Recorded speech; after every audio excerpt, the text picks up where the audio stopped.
क्रिस्त में प्यारे भाइयों और बहनों, आप सबों को जय यीशु। हमारे प्रभु यीशु क्रिस्त की कृपा एवं अनगिनत वरदान आपके एवं आपके परिवार के साथ रहें। आज ही हम 40 काल का पहला इतवार मना रहे हैं। आज के सुसमाचार हमें यह बतलाता है कि जिस प्रकार प्रभु यीशु अपने जीवन में अनेक प्रकार की परीक्षाएं एवं प्रलोभन का सामना किया, वैसे हम भी ईश्वर एवं ईश्वर के वचन के द्वारा हमारे दैनिक जीवन में आने वाले हर एक परीक्षाओं को, प्रलोभनों को सामना करना चाहिए। और इस आधुनिक दुनिया में ऐसा कोई व्यक्ति नहीं है जिनके जीवन में किसी प्रकार की दुख ना हो या तकलीफ ना हो, ना परीक्षा, ना प्रलोभन ना हो। हर एक इंसान के जीवन में ये दुख तकलीफें आती हैं। और आदि में ईश्वर ने आदम और हेवा की सृष्टि की और ईश्वर ने कहा सब कुछ अच्छा लगा।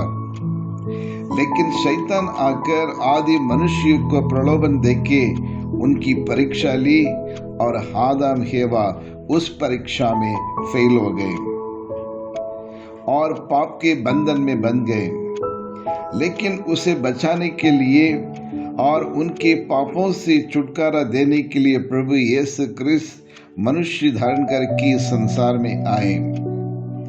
लेकिन शैतान ने प्रभु यीशु को भी नहीं बख्शाया। हमारे प्रभु यीशु क्रिस्त अपने सार्वजनिक कार्य प्रारंभ करने से पहले ही शैतान उनकी परीक्षा लेने लगा। प्रिय विश्वासियों, यहाँ मेरे मन में एक सवाल उठता है कि प्रभु यीशु क्रिस्त ईश्वर के पुत्र थे और ये संसार के मुक्तिदाता हैं, लेकिन उसके बावजूद भी उनकी परीक्षा क्यों ली गई है? शैतान ने प्रभु यीशु की परीक्षा क्यों लिया है? शैतान ने प्रभु यीशु को ये 3 प्रकार के प्रलोभन क्यों दिया है? और प्रभु यीशु की परीक्षा इसलिए ली गई ताकि वह ईश्वर की इच्छाओं को पूरा ना कर सके और किसी न किसी तरीके से उसके मन को बदल देना चाहता था शैतान।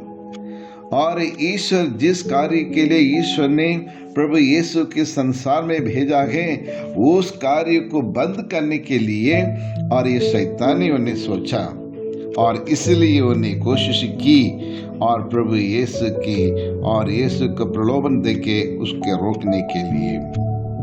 लेकिन हमारे प्रभु यीशु क्रिस्त और पवित्र आत्मा के सहायता से और ईश्वर के वचन के सहारे प्रभु ने उस शैतान को हरा दिया।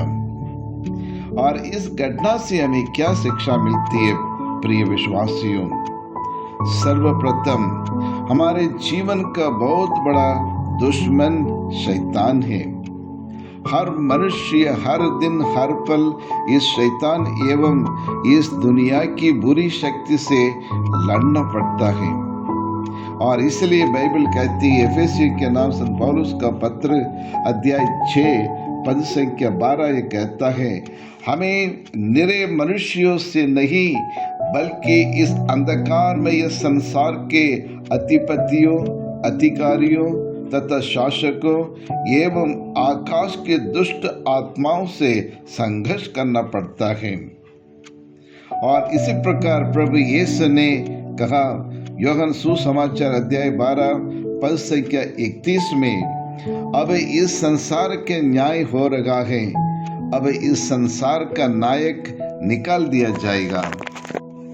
और पेतरुस कहते हैं, पहला पेतरुस अध्याय 5 पद संख्या 8, आप संयम रखें और जागते रहें, आपका शत्रु यानी शैतान दहाड़ते हुए सिंह की तरह विचरता है और ढूंढता रहता है कि किसे फाड़ खाए।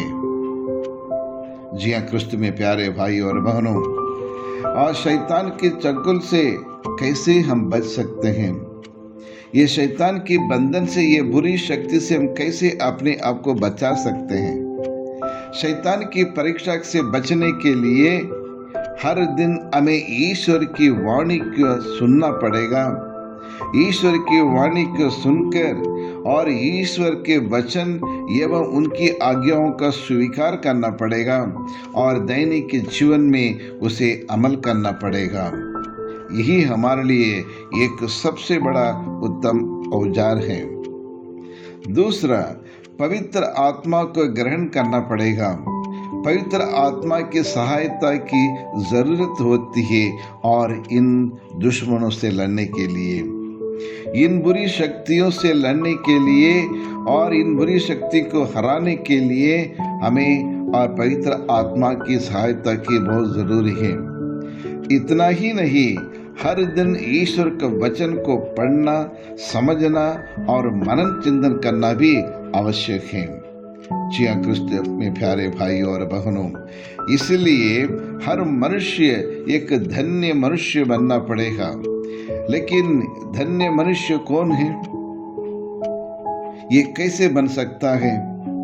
और इसका उत्तर स्तोत्र गीत अध्याय 1 पद संख्या 1-2 कहता है कि धन्य है वो मनुष्य जो दुष्टों की सलाह नहीं मानता, पापियों के मार्ग पर नहीं चलता और अधर्मियों के साथ नहीं बैठता, जो प्रभु का नियम हृदय से चाहता है और दिन रात उसका मनन करता है, वही शैतान की शक्ति को हरा सकता है। जी हाँ क्रिस्त में प्यारे भाई और बहनों, और इसलिए ईश्वर के वचन को पढ़ना और ईश्वर के वचन के अनुसार और जीवन यापन करना हमारे लिए बहुत जरूरी है। जी हाँ क्रिस्त में प्यारे भाई और बहनों, हम सब इस 40 काल में प्रवेश कर चुके हैं। 40 काल एक पुण्य काल है, एक पवित्र काल है तथा ईश्वर की अनगिनत कृपा पाकर एक नया जीवन प्रारंभ करने का काल है। क्रिस्तीय धर्म बार बार हमें कई मौका देता है कि हम अपने अपने पापमय जीवन को त्याग कर, मन फिराव करके, मेल मिलाप करके पुनर्जीवित प्रभु में एक नया जीवन पाने के लिए, एक नया प्राणी बनने के लिए हमें अवसर देता है। और इसलिए आज के सुसमाचार के द्वारा प्रभु यीशु हमसे कहते हैं, संत मार्कुस सुसमाचार अध्याय 1 पद संख्या 15, समय पूरा हो चुका है, ईश्वर का राज्य निकट आ गया है, पश्चाताप करो और सुसमाचार में विश्वास करो। हाँ प्रिय विश्वासियों, स्वर्ग का राज्य पाना, स्वर्ग का राज्य क्या है? स्वर्ग का राज्य का परिभाषा क्या है? और इसके बारे में संत पौलुस अच्छी तरह से इन सवालों का उत्तर देते हैं। रोमियो के नाम संत पौलुस का पत्र अध्याय 14 पद संख्या 17 में कहते हैं, ईश्वर का राज्य खाने पीने का नहीं, बल्कि वह न्याय, शांति और पवित्र आत्मा के द्वारा प्रदत्त आनंद का विषय है। यदि हम हमारे जीवन में और हमारे परिवार में, समाज में, देश में न्याय, शांति और आनंद पाना चाहते हैं, तो फिर हमें अपने पापों से मुख मोड़कर और ईश्वर की ओर जाना है, ईश्वर के निकट जाना है, ईश्वर के सानिध्य में हमें बसेरा करना है। जी हाँ क्रिस्त में प्यारे भाई और बहनों, आज की इस दुनिया में मनुष्य अपने शांति एवं आनंद को क्यों खो जाता है? मनुष्य के जीवन में ये शांति क्यों नहीं है, आनंद क्यों नहीं है, न्याय समाज में, देश में न्याय क्यों नहीं है?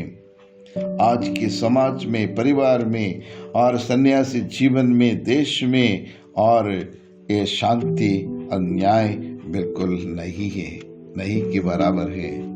जी हाँ क्रिस्त में प्यारे भाइयों, क्योंकि हर इंसान के दिल में अनेक प्रकार की इच्छाएं हैं, डिजायर्स आर मोर, और वही इच्छा मनुष्य को पाप करने का मजबूर कर देता है।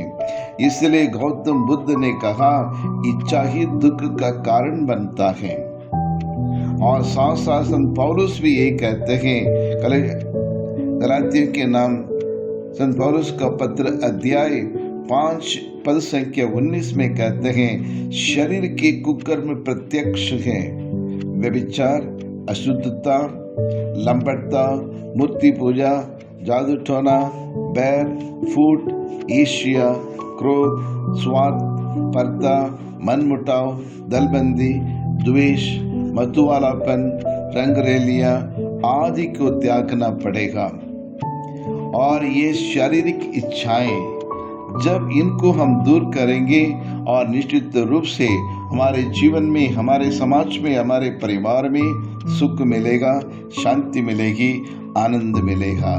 जी हाँ क्रिस्तु में प्यारे भाई और बहनों, इसलिए हम अपने पापों के लिए प्रायश्चित करते हुए प्रभु यीशु के पास लौट आए।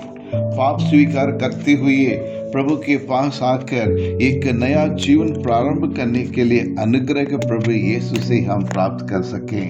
40 काल हमें एक और मौका देता है ईश्वर के पास आने के लिए, ईश्वर के संतान बने रहने के लिए। तो आइए हम दाऊद राजा जैसे अपने पापों को स्वीकार करते हुए प्रभु से कहें, प्रभु मुझ पर दया करो, मुझ पर दया करो, मैं अत्यंत पापी हूँ, लेकिन मैं मेरे पापों के लिए प्रायश्चित करते हुए आपके पास आता हूँ। और साथ साथ उस मैगदलेन मरिया जैसे और अपने पापों के लिए प्रायश्चित करते हुए, आंसू बहाते हुए और प्रभु के पास आए और प्रभु से एक नया जीवन होने पाया। उसी प्रकार हम भी अपने पापों के लिए मन फिराव करें, पश्चाताप करें, प्रायश्चित करें और ईश्वर से और कृपा पाकर एक नया जीवन हम भी प्रारंभ कर सकें। तो आइए हम ईश्वर से प्रार्थना करें। हे पिता परमेश्वर, हम आपको धन्यवाद देते हैं प्रभु। हम पापी हैं, लेकिन हम आपके पास आना चाहते हैं प्रभु, एक नया जीवन पाना चाहते हैं।